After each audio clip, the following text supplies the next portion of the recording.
এমন শব্দ আল্লাহর নবীর সামনে ব্যবহার করা যাইতো না যে শব্দর দ্বারা নবীর এহানত হইব। কথা বুঝা গেছে না সাব? দলিল দেন একটা আর শব্দ কইন আর একটা।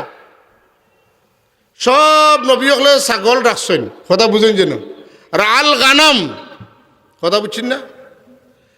আর কইন কাউবয়, কথা বুঝছেন না? গরু রাখাল। আস্তাগফিরুল্লাহ, লা হাওলা ওয়ালা কুওয়াতা ইল্লা বিল্লাহ। হ্যাঁ, এর আগে আমরা শুনছি ও জবান তো নেও যে আল্লাহ নবীর সিক্স প্যাক আসলা, ছোটা মাসলা, বুঝলেন না? আল্লাহ নবীর বিবি হযরতে খাদিজা রাদিয়াল্লাহু তাআলা আনহার ব্যাপারে তাইন বার্জিন আসলা না, ইনটেক আসলা না, তাইন তালাক খাইছেন বুড়ি, এটা শব্দ মুখে দিয়ে বার হয়েছে না?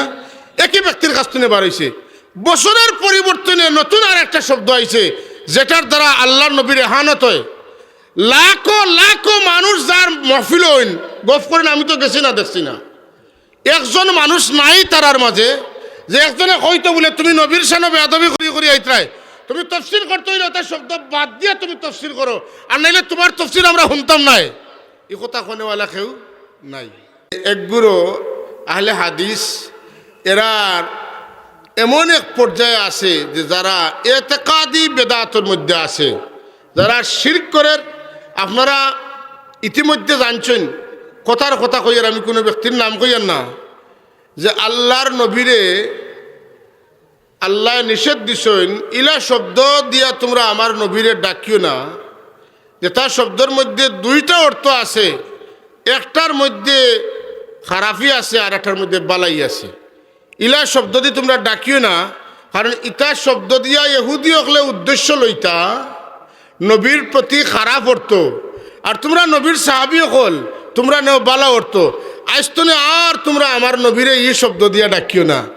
আল্লাহ ইমানদার হলে ডাকি এখন ইয়া আইয়ুহাল্লাযীনা আমানু লা তাকুলু রাইনা ওয়া কুলু যুরনা ওয়াসমাউ, তাইনি ও কুলু যুরনা ওয়াসমাউ। ইয়া রাসূলুল্লাহ আপনি আমরার বাইরে নজরে করম ফরমাকা, আর রাইনা কইও না, রাইনার জায়গা তুমি দেন কইও ইয়া রাসূলুল্লাহ উনজুরনা ইসমানা, কথা বুঝছেন না? ওখান কইও। তাহলে বুঝা গেল এমন শব্দ আল্লাহর নবীর সামনে ব্যবহার করা যাইতো না যে শব্দর দ্বারা নবীর এহানত হইব। কথা বুঝা গেছে না সাব? দলিল দেন একটা আর শব্দ কইন আর একটা। সব নবী হলে ছাগল রাখছেন, কথা বুঝেন যেন, রাল গানাম, কথা বুঝছেন না? আর কইন কাউবয়, কথা বুঝছেন না? গরু রাখাল। আস্তাগফিরুল্লাহ, লা হাওলা ওয়ালা কুওয়াতা ইল্লা বিল্লাহ। হ্যাঁ, এর আগে আমরা শুনছি ও জবান তো নেও যে আল্লাহ নবীর সিক্স প্যাক আসলা, ছোটা মাসলা, বুঝলেন না? আল্লাহ নবীর বিবি হযরতে খাদিজা রাদিয়াল্লাহু তাআলা আনহার ব্যাপারে তাইন বার্জিন আসলা না, ইনটেক আসলা না, তাইন তালাক খাইছেন বুড়ি, এটা শব্দ মুখে দিয়ে বার হয়েছে না? একই ব্যক্তির কাছ থেকে বার হয়েছে। বছরের পরিবর্তনে নতুন আর একটা শব্দ আইছে যেটার দ্বারা আল্লাহ নবীর এহানত হয়।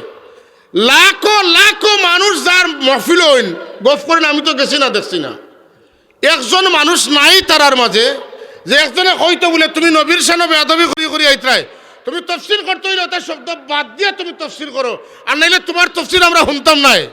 এই কথা কোনেওয়ালা কেউ নাই, আসেনি? যদি থাকতো তাহলে এই মানুষের পিছনে অত মানুষ থাকার কথা নাই। এর অর্থ কিতা ওটা নেই যে এরা সারা দলের আকিদাও হইল ওলা, নবীর লোকে যেতে পার লাগে মাত্র কোনো অসুবিধা নাই, আমরাও ওলা, তুমি তো ওলা হইছো, তুমি আমরার তো ওলা, আরো বেশি বাদ না করলে তোমার অনুসরণ আমরা করবো কিলা? কথা বুঝা গেছে না? যদি লইয়া আমি বাড়ছে হাজরিনে মজলিস, আমি যেটা কইতাম চাইছি যে এরার আকিদার মধ্যে বেদাত আছে, আর আমরার দেশে কিছু মানুষের আমলের মধ্যে বেদাত আছে। আমলের বেদাতটার উপরে হামলা করিয়া এতেকাদি বেদাতকে যারা লুকাইয়া রাখের তারা আজকে মুনাফিক, কাফির আর মুশরিকর। আর আমরার মাঝে কিছু মানুষ আছেন যারা বেদাত করে, বেদাতে সাইয়া করে, আমরা এরারে সমর্থন করি না, বালাও হয় না, আমরা বেদাতে সাইয়া করিও না। আল্লাহ আমরারে বেদাতে সাইয়াতনে বাসিয়া তাকিয়া উত্তম বেদাতগুলা, সুন্দর বেদাতগুলা, যেগুলার দ্বারা দিনের উপকার হয়, মানুষের মধ্যে আউলিয়া কেরামের ইজ্জত, নবীদের ইজ্জত জাগ্রত হয়, এই ধরনের কাম করার তৌফিক আল্লাহ। তাইলে বোঝা গেল আল্লাহ নবী হও যে 10 তারিখ আশুরার 10 তারিখ যে মুসা আলাইহিস সালাম নাজাত পাইছেন, ঈদ দিন একটা ঐতিহাসিক দিন, এটা মুসলমান হলোর নাজাতর দিন, এটা মুসলমান হলোর সফলতার দিন, মুসলমান হলোর বিজয়ের দিন, নবীর নাজাত পাওয়ার দিন। ঈদ দিনটারে ঠিক করিয়া আল্লাহ নবী প্রত্যেক বছর কিতা করছেন? রোজা রাখছেন। যদি মুসা আলাইহিস সালামের নাজাত এটা আমরা লাগি স্মরণীয় দিন হয়, আর আল্লাহ মুসা আলাইহিস সালামরে কইন, আল্লাহ নবীরে কইন ওয়াযাক্কিরহুম বিআইয়ামিল্লাহ, তারারে আল্লাহর দিন হলোর কথা মনে করে দিও। আল্লাহর দিন কোন দিন? যে দিনও আল্লাহ কোনো নিয়ামত দান করেন, আল্লাহ কোনো বিপত্তরে নাজাত দেন, ও দিনগুলা কার দিন? আল্লাহর দিন। তাইলে আমার রাসূলুল্লাহ সাল্লাল্লাহু আলাইহি ওয়াসাল্লামের জন্মের দিনটা তামাম নবী রাসূল হলোর লাগি একটা গুরুত্বপূর্ণ দিন। উম্মত তো বাদের কথা, নবী রাসূল হলোর লাগি এই দিনটা গুরুত্বপূর্ণ দিন। তাইলে রাসূল পাক সাল্লাল্লাহু আলাইহি ওয়াসাল্লামের জন্মের দিন আইলে আমরা খেনে এই দিনটা পালন করি। কোন যে দিন ঠিক করিয়া, টাইম ঠিক করিয়া কিছু করা যায় না। ইসলামী শরীয়তের অত্যন্ত গুরুত্বপূর্ণ বিষয়, যেগুলা গুরুত্বপূর্ণ দিনের সাথে সম্পর্কিত, এই গুরুত্বপূর্ণ সম্পর্কিত দিনে খেনে আমরা দিনগুলার এখানে আমরা স্মরণ করতাম না। কারণ আমরা নবী সাল্লাল্লাহু আলাইহি ওয়াসাল্লামে আশুরার দিন পালন করিয়া শুধু নয়, আল্লাহ নবী সাল্লাল্লাহু আলাইহি ওয়াসাল্লামে প্রত্যেক সোমবারে রোজা রাখতাম। প্রত্যেক এই রোজা রাখা দেখতে দেখতে দেখতে দেখতে সাহাবায়ে কেরাম জিজ্ঞাসা, ইয়া রাসূলুল্লাহ, আপনি কেন প্রত্যেক সোমবারে রোজা রাখেন? আল্লাহর হাবিব জবাব দেন, আমি কেন রোজা রাখি? এদিন আমার জন্ম হয়েছে, ওটা লাগে আমি রোজা রাখি। ইয়াউমুন ওয়ালিদতু ফীহি, এই দিন আমার জন্ম হয়েছে, এর লাগে আমি এই দিন রোজা রাখি। যে আল্লাহর নবীর জন্মর দিন আর মুসা আলাইহিস সালামের নাজাতর দিন, এই দুই দিনের মাঝে আল্লাহর এই জমিনের লাগি কোন দিনের গুরুত্ব বেশ? মাতুন না কেন? আল্লাহর হবিবর জন্মর দিন। আল্লাহর হবিবর জন্মর দিন খুশি করার কারণে রাসূলুল্লাহর জানি দুশ্মন রাসূলুল্লাহর পরিবারের মাঝে, কিন্তু এই জানি দুশ্মনের নবী জানিয়া নবীর জন্মর খুশি করছেন না, বাইর করে বাতিজা জানিয়া খুশি করছেন। খে আবু লাহাব। মাতুন না? খে করছেন আবু লাহাবে। শুধু তা নয়, আবু লাহাবে যেই খাজা আব্দুল্লাহ আলাইহিস সালাম ইন্তেকাল করছেন, আর তাই খবর পাইছেন যে তান মৃত বাইর বিবির ঔরসে একটা সম্ভাবনা আছে সন্তান জন্ম হওয়ার, তখন তো তান দাসী সুহাইবিয়ারে কইয়া রাখছেন যে সুহাইবিয়া বা সুহাইবা, তুমি আমারে আমার বাইর গরো কেউ জন্ম লইলে তুমি আমারে খবর কইবা। শুধু তা নাই, একটা পরিমাণ সময়ের ভিতরে তো বাচ্চান্তর জন্ম হয়, ইলা টাইম যেমন 9 মাস পুরা হয়ে যার, ইলা কাছাকাছি সময়ে প্রত্যেক দিন তাই খবর লইতা, তুমি আমারে খবরটা কইও, লাগাইয়া রাখছেন। কথা বুঝছেন না? এরপরে যখন তাই খবর পাইছেন, খবর পাইয়া খুশি হইয়া দাসী সুহাইবারে তেন আজাদ করে দিলাইছে। কোনো কোনো বর্ণনা মতো এই সুহাইবা শেষ পর্যন্ত মুসলমান হয়েছেন, আর আরেক বর্ণনা মতো আল্লাহর হবিবরে তেন দুধও খাওয়াইছেন। সুবহানাল্লাহ। আর রসুল পাক সাল্লাল্লাহু আলাইহি জন্ম নাই, বাইর গরব বাতিজার জন্মর খবর শুনিয়া আবু লাহাব তান দাসীরে আজাদ করাচ্ছে। ও 2 আঙ্গুল দিয়ে ছেড়ে দিয়া, বিজয়ের চিহ্ন নেন, এটা বিজয়ের চিহ্ন দিয়েছিলাম। তাই মারা গেছেন।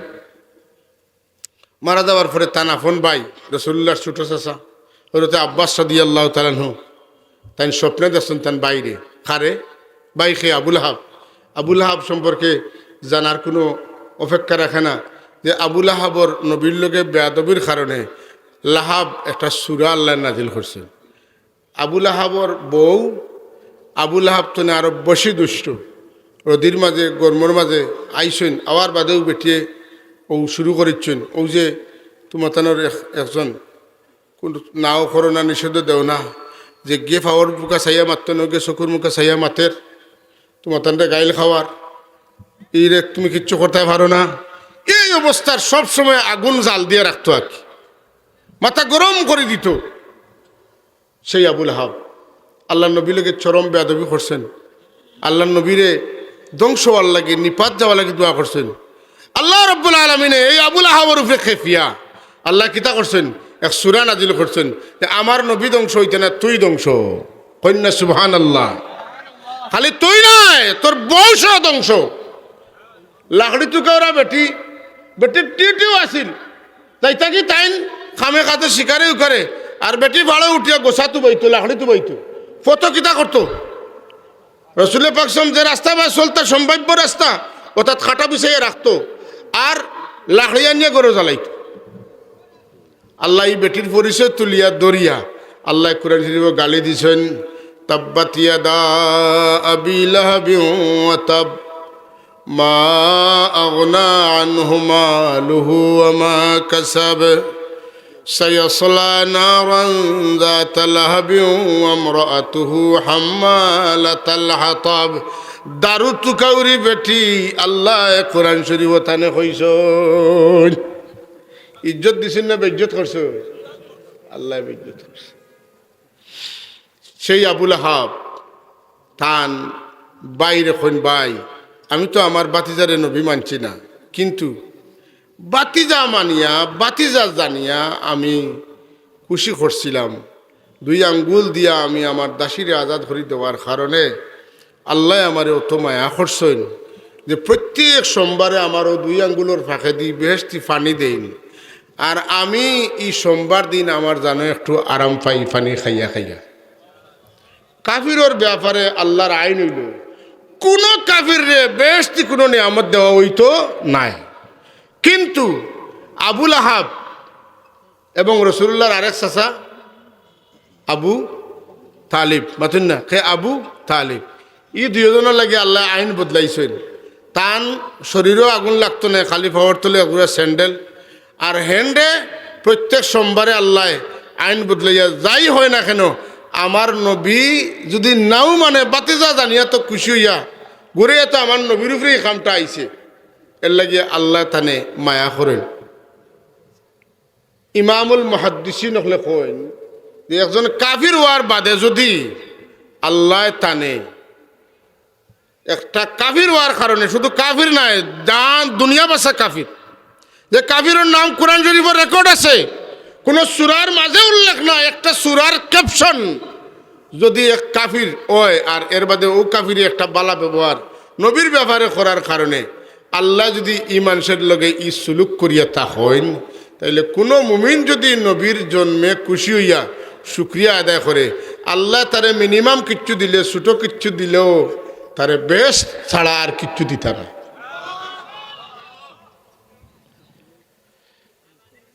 এই সমস্ত কথা আমরা খান্তনে পাই আজব বিষয়টা হইল যে যারা দাবি করে আহলুস সুন্নাতুল জামাত যারা দাদা পড়তে দেয় রসুল্লাহর মিলাদ পড়িছেন আয়োজন করছেন আর কইছেন যে আমি প্রত্যেক বছর মিলাদ মাহফিল করাই আর কোনো কারো মিলাদ শরীফের মাহফিলের খবর পাইলে আমি গিয়া শরিক হই আর যে সময় কাম করা হয় তখন আমার মুখও মজা লাগে আমার দিলেও আরাম লাগে এরার অনুসারী হলে এই কথাগুলা এখন হইতে এগুলা বেদাত